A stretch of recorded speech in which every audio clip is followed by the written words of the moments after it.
Alhamdulillah Rabbil Alameen. Allahumma salli ala Muhammadin wa ala ali Muhammad. നമുക്കിനി സൂറത്തു ഹൂദിലെ 87-ാമത്തെ സൂക്തമാണ്. അഊദു ബില്ലാഹി മിനശ് ശൈത്വാനിർ റജീം. ബിസ്മില്ലാഹിർ റഹ്മാനിർ റഹീം. قالوا يا شعيب أصلاتك تأمرك أن نترك ما يعبد آباؤنا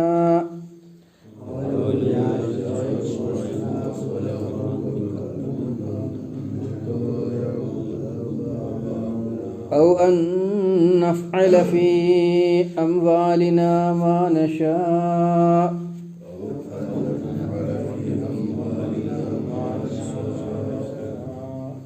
إنك لأنت الحليم الرشيد.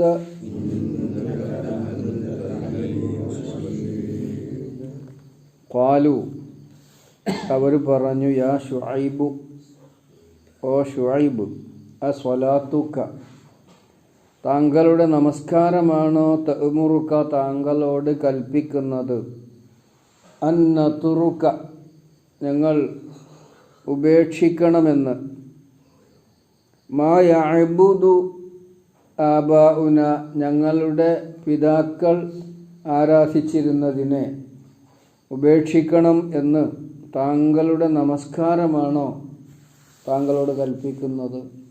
ഔ അല്ലെങ്കിൽ നഫ്അലു ഫി അംവാലിന, ഞങ്ങളുടെ സമ്പത്തിൽ ഞങ്ങൾ പ്രവർത്തിക്കുന്നതിനെ, മാ നശാഉ, ഞങ്ങൾ ഉദ്ദേശിച്ചത്, ഞങ്ങളുടെ സമ്പത്ത് ഞങ്ങൾ ഉദ്ദേശിച്ച പ്രകാരം കൈകാര്യം ചെയ്യുന്നതിനെ, അതേപോലെ ഞങ്ങളുടെ പിതാക്കൾ ആരാധിക്കുന്നതിൽ നിന്ന് ഞങ്ങൾ വിട്ടുനിൽക്കണമെന്നും ഒക്കെ നിങ്ങളുടെ നമസ്കാരമാണോ നിങ്ങളോട് കൽപ്പിക്കുന്നത്? ഇന്നക്ക, തീർച്ചയായിട്ടും നീ, ല അൻത, നീ തന്നെ, അൽ ഹലീം, ഒരു വിവേകി, നീയാണ് ഒരു വിവേകി, റഷീദ്, ഒരു സന്മാർഗി.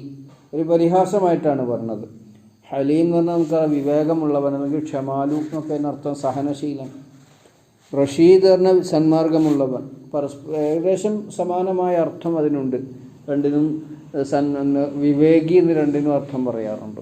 ഒരു പരിഹസിച്ചുകൊണ്ട് പറയുകയാണ്, ഈ മാത്രം ഒരു തികഞ്ഞ ആട് എന്ന് പറയില്ലേ, അതുപോലെ. ഒന്നുകൂടെ അർത്ഥം പറയാം. ഖാലു, അവർ ചോദിച്ചു, യാ ശുഐബു, ഓ ശുഐബ്, അസ്വലാത്തുക തഅ്മുറുക, താങ്കളുടെ നമസ്കാരമാണോ താങ്കളോട് കൽപ്പിക്കുന്നത്, അൻ നതുറുക, ഞങ്ങൾ ഉപേക്ഷിക്കണമെന്ന്, മാ യഅ്ബുദു ആബാഉന, ഞങ്ങളുടെ പൂർവികർ ആരാധിച്ചു വരുന്നതിനെ, ഔ അതല്ലെങ്കിൽ അൻ നഫ്അല ഫി അംവാലിന, ഞങ്ങളുടെ മുതലുകളിൽ ഞങ്ങൾ പ്രവർത്തിക്കുന്നതിനെ, മാ നശാഉ, ഞങ്ങൾ ഉദ്ദേശിച്ച പ്രകാരം അത് തടയുന്നത് നിന്റെ നമസ്കാരമാണോ? ഇന്നക ലഅൻതൽ ഹലീമുർ റഷീദ്, നീ ഒരു വിവേകിയും സന്മാർഗിയും. ഒരു പുണ്യവാളൻ ഇറങ്ങിയിരിക്കുന്നു എന്നൊക്കെ പറയണ മാതിരിയാണ്. ഒരു പുണ്യാളൻ പുറപ്പെട്ടിരിക്കുന്നു എന്നൊക്കെ സാധാരണ പറയാറുണ്ട്, പരിഹസിച്ചുകൊണ്ട്. അങ്ങനെയാണ് അവർ ശുഐബ് നബി അലൈഹിസ്സലാമയോട് പറഞ്ഞത്. ഇപ്പം എന്താണ് സ്വലാത്ത്? സ്വലാത്തിന് പ്രാർത്ഥന എന്നർത്ഥമുണ്ട്, നമസ്കാരം എന്നർത്ഥമുണ്ട്. ചിലപ്പോഴെങ്കിലും ആരാധന എന്നുള്ള അർത്ഥത്തിലും അത് ഉപയോഗിക്കാറുണ്ട് എന്ന് പണ്ഡിതന്മാർ സൂചിപ്പിക്കുന്നു. അപ്പോൾ നിൻ്റെ ആരാധനയും പ്രാർത്ഥനയും നമസ്കാരവും ഒക്കെ അതാണല്ലോ ഇപ്പോൾ നിർവഹിച്ചുകൊണ്ടിരിക്കുന്നത്. പക്ഷേ നമസ്കാരം എല്ലാ നബിമാർക്കും ഉണ്ടായിരുന്നല്ലോ. നമുക്കിന്ന് നിശ്ചയിക്കപ്പെട്ട മാതിരികൾ 5 നേരത്തെ നമസ്കാരം ആയിക്കൊള്ളണം എന്നില്ല. നമസ്കാരം ഉണ്ടായിരുന്നു എല്ലാ നബിമാർക്കും. അപ്പോൾ നീ നമസ്കരിക്കുന്നു, അതല്ലെങ്കിൽ നീ ധാരാളമായി പ്രാർത്ഥിക്കുന്നു, അതോടൊപ്പം നീ ആരാധനകളിൽ നിരതനാകുന്നു.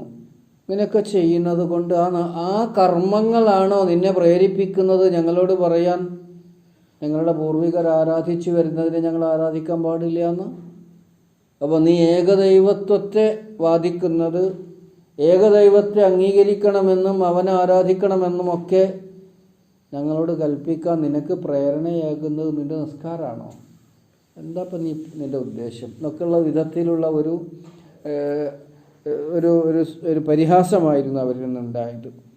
ഔ അൻ നഫ്അല, അല്ലെങ്കിൽ ഞങ്ങൾ ചെയ്യുന്നതിനെ തടയാൻ, ഫി അംവാലിന ഞങ്ങളുടെ മുതലുകളിൽ മാ നശാഉ ഞങ്ങൾ ഉദ്ദേശിക്കുന്ന ഞങ്ങളെ മുതൽ അത് ഞങ്ങൾ സമ്പാദിച്ചത് അത് ഞങ്ങൾക്ക് ഇഷ്ടമുള്ള ഞങ്ങൾക്ക് തോന്നിയ മാതിരി ഞങ്ങൾ വിനിയോഗിക്കും, ഞങ്ങൾ ചിലവാക്കും.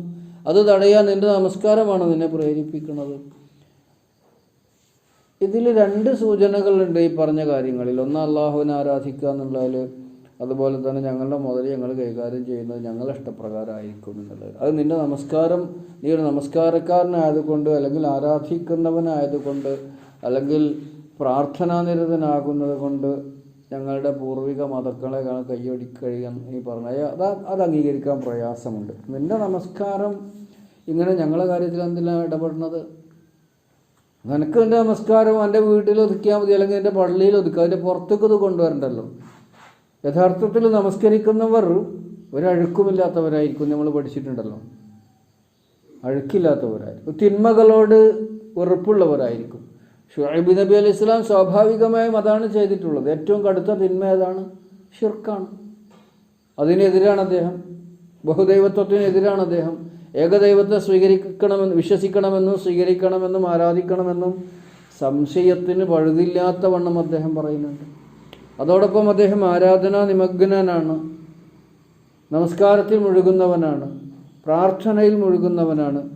ഇങ്ങനെയുള്ള ഒരാളെന്തിനാണ് ഞങ്ങളുടെ പണത്തിൻ്റെ കാര്യത്തിൽ ഇടപെടുന്നത്? ഞങ്ങളുടെ പണം എങ്ങനെ സമ്പാദിക്കണം, അത് എങ്ങനെ വിനിയോഗിക്കണം എന്ന് ഞങ്ങളല്ലേ തീരുമാനിക്കുക. നിങ്ങളെന്തിനാ ഇങ്ങനെ പൊതു കാര്യങ്ങളിലൊക്കെ ഇടപെടണം? ഇങ്ങനെ മതം അങ്ങനെ ഉണ്ടല്ലോ, നമ്മളോട് പറയാറുണ്ടല്ലോ. മതം എന്തിനാണ്? മതപുരോഹിതന്മാരെന്തിനാണ്, മതപണ്ഡിതന്മാരെന്തിനാണ് ഇങ്ങനെയുള്ള രാഷ്ട്രീയ കാര്യങ്ങളിൽ, ഇങ്ങനെയുള്ള സാമ്പത്തിക കാര്യങ്ങളിലൊക്കെ അഭിപ്രായം പറയണത്? അവർക്ക് ആ പള്ളിക്ക് അങ്ങനെ ഒതുങ്ങി അവിടുത്തെ ഇമാമത്തും അവിടുത്തെ ബാങ്കും അവിടുത്തെ ദിക്റും അവിടുത്തെ സ്വലാത്തും മാത്രം നോക്കിയാൽ പോരെ.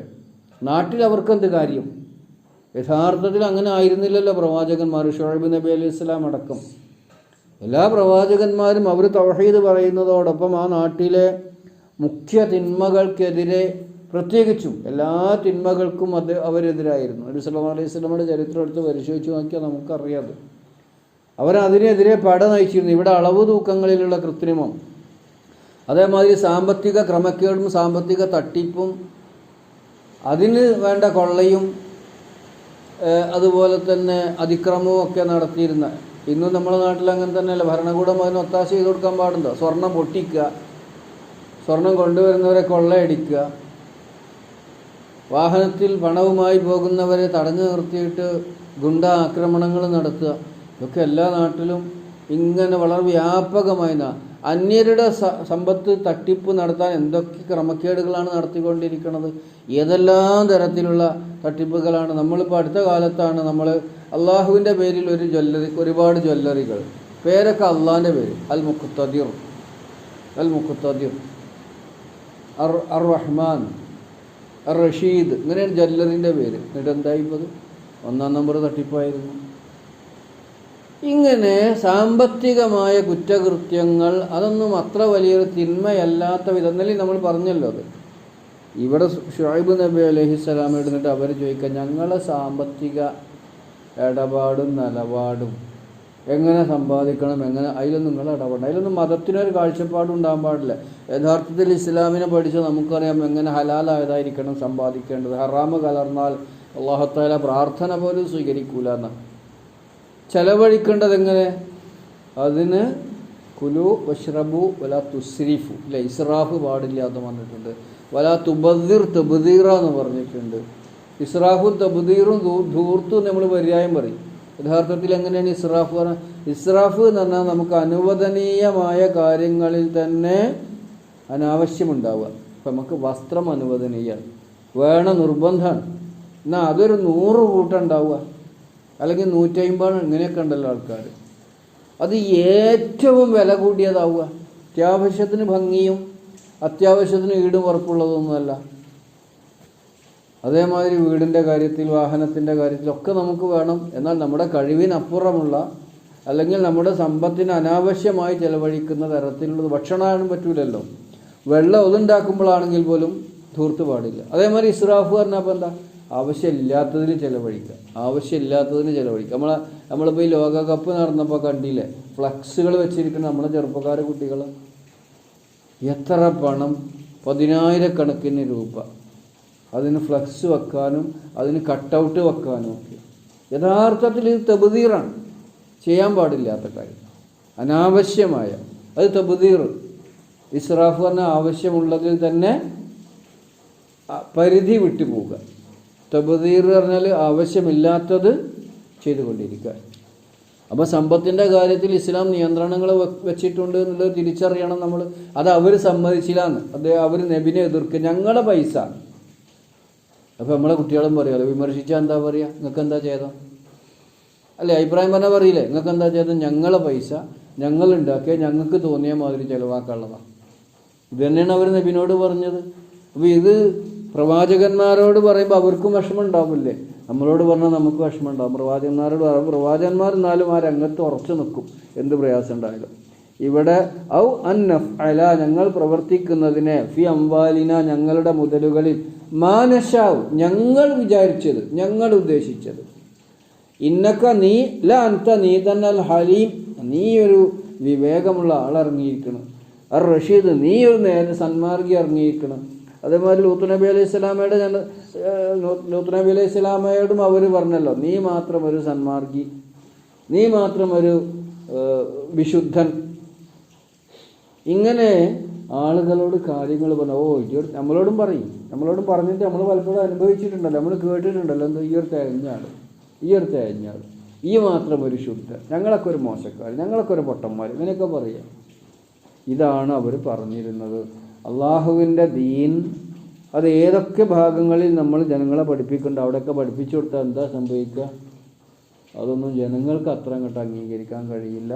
അവരുടെ ഒരു രീതിയുണ്ട്, അതിലൂടെ അത് നമ്മൾ തിരിച്ചറിയേണ്ടത് എന്താണ്? ഞാൻ അള്ളാഹുവിൻ്റെ ദീനിൻ്റെ പരിധി വിട്ട്, നിയമം വിട്ട്, സമ്പത്തിൻ്റെ കാര്യത്തിലാവട്ടെ, അതുപോലെ മറ്റു അള്ളാഹു തആല നിർദ്ദേശിച്ചിട്ടുള്ള വിഷയങ്ങളാകട്ടെ, ആ പരിധി വിട്ട് ഞാൻ പോകില്ല. നമ്മൾ സ്വയം തീരുമാനിക്കണം. പരമാവധി ജനങ്ങളെ ബോധവൽക്കരിക്കുകയും വേണം. ഒന്നുകൂടെ അർത്ഥം പറഞ്ഞ് ഞാൻ അവസാനിപ്പിക്കുകയാണ്. ഖാലു, അവർ പ്രതികരിച്ചു, യാ ശുഐബ്, ഓ ശുഐബ്, അസ്വലാത്തുക, താങ്കൾ, ഷുഐബ് നബി അലൈഹി സ്വലാം എന്ന് പറഞ്ഞാൽ നല്ല പ്രഭാഷകനായിരുന്നു എന്നാണ്. അദ്ദേഹം ഖത്തീബുൽ അംബിയ എന്നാണ് അറിയപ്പെട്ടിരുന്നത്. ജനങ്ങളെ ഉപദേശിക്കുന്നതിന് നല്ല പ്രഭാഷണ ചാതുരി ഉണ്ടായിരുന്ന, പ്രസംഗ ചാതുരി ഉണ്ടായിരുന്ന, ആൾക്കാരിങ്ങനെ കേട്ടിരിക്കാൻ മാത്രം. എന്നിട്ട് പോലും അദ്ദേഹത്തെ ആളുകൾ വിമർശിക്കുകയാണ് ചെയ്തത്.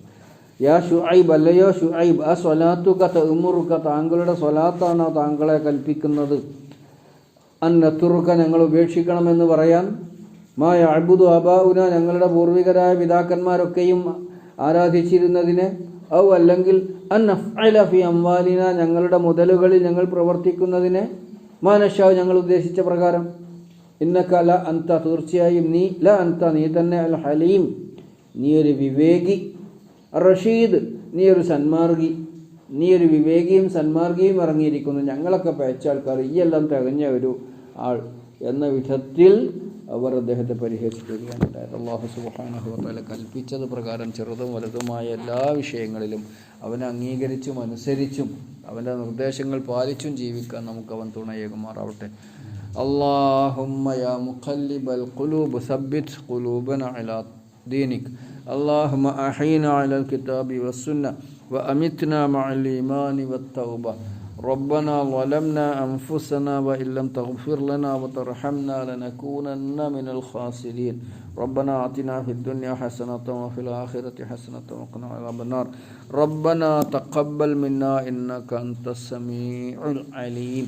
سبحان ربك رب العزة عما يصفون وسلام على المرسلين والحمد لله رب العالمين.